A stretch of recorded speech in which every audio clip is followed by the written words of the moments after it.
কতবার মাসে কবার আসেন? এর আগে বিদায়ী সাংসদ কবার আসতেন? মানে এয়ার কন্ডিশন হলে থাকে, উনি যদি এখানে এসে রোদ লেগে চামড়াটা পুড়ে যাবে না, ওই জন্য উনি এই এলাকায় আসেন না। মহুয়া মৈত্র আপনাদের কৃষ্ণনগরের উন্নয়নের স্বার্থে কি কাজ করেছেন? আমার বাড়ি Krishnanagar block one. Krishnanagar block মানে ওনারা একটা প্লেট দেখাতে পারবেন উনি এই কাজটা করেছেন?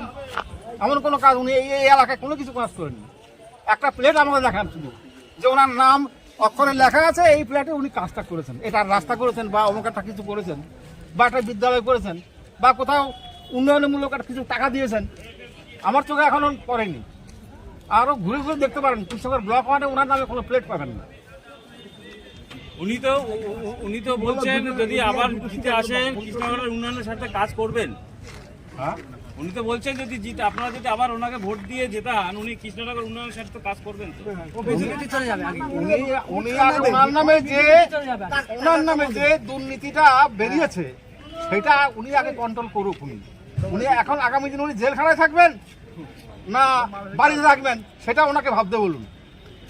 আর মমতা ব্যানার্জি আর প্রার্থী খুঁজে পেলেন না আমাদের এই এলাকার জন্য, ওই একটা দাগিয়ে আসামিকে আবার সেখানে প্রার্থী করে দাঁড় করিয়ে দিয়েছে। এই হলো তৃণমূলের রাজনীতি। আপনি তৃণমূল সম্পর্কে এত কথা বলছেন, আপনার ভয় লাগছে না? কি করতে ভয় লাগবে আমাদের? কোন দুঃখে ভয় লাগবে? ভয়টা করবো কেন? ভয় করার তো কোনো কারণ নেই। আমরা কোনো অন্যায়ের পক্ষে নেই, আমরা ন্যায়ের পক্ষে আছি, আমরা দেখতে পাচ্ছি। তাহলে আপনারা বলুন, আপনারা যে টিভি চ্যানেলগুলো খুলে রেখেছেন, মহুয়াকে দেখাচ্ছেন, পার্লামেন্ট থেকে তাকে বহিষ্কার করা হয়েছে, হ্যাঁ, অথচ তাকে কি করে প্রার্থীটা করে সেটা আপনারা আগে জিজ্ঞাসা করেছেন আমাদের এই সরকারকে? যে মহামান্য মানে আমাদের যে মুখ্যমন্ত্রী, তাকে একবার জিজ্ঞাসা করেছিলেন যে এই যার বিরুদ্ধে অভিযোগ আছে তাকে কি করে প্রার্থী করে? আপনাদের কৃষ্ণনগরে যে সিপিআইএম এর প্রার্থী, আপনাদের জোটের যে প্রার্থী বাম কংগ্রেস জোটে এস.এম. সাদি, উনি যদি বিজয়ী হন, ওনার কাছ থেকে আপনারা কি দাবি করবেন?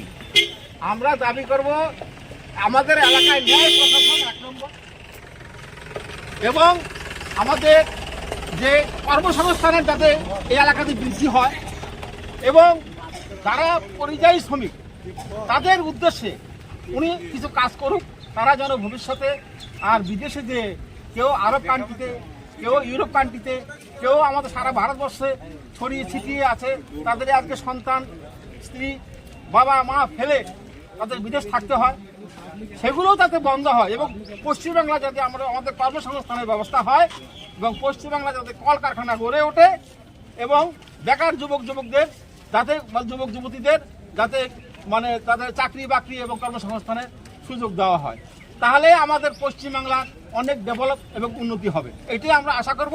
এস.এম. সাদি সেই ব্যবস্থা যাতে করে আগামী দিনে, তার জন্য আমরা তার কাছে আমরা অনুরোধ রাখব। বিজয়ের ব্যাপারে কতটা আশাবাদী? আমরা আশা করছি উনি জয়ী হবেন, কারণ পরিস্থিতিটা অনেকটা অনুকূলেও এসছে। আগের পরিস্থিতি যে বামেদের যে ভরাডুবি ছিল তার থেকে বামেরা অনেকটা বেরিয়ে এসছে, এবং আগামী দিনে আশা করি এস.এম. সাদি জয়ী হবেন। গত পঞ্চায়েত ইলেকশনে বিভিন্ন জায়গায় যে ভোট লুটের যে অভিযোগটা ছিল তৃণমূল কংগ্রেসের বিরুদ্ধে, সেই ভোট লুটের বিষয়ে আপনারা বুথটাকে কিভাবে আগলে রাখবেন? আপনারা আমাদের জনগণ এখন সচেতন হয়েছে যে পুলিশ প্রশাসন দিয়ে কিছু করা যায় না, মানুষ ঘুরে দাঁড়ানোর চেষ্টা করছে, এবং মানুষরাই এই বুথ পাহারা দিয়ে যাতে ভোট লুট না হয় সেই দিকেই মানুষ এগিয়ে যাবে। ধন্যবাদ।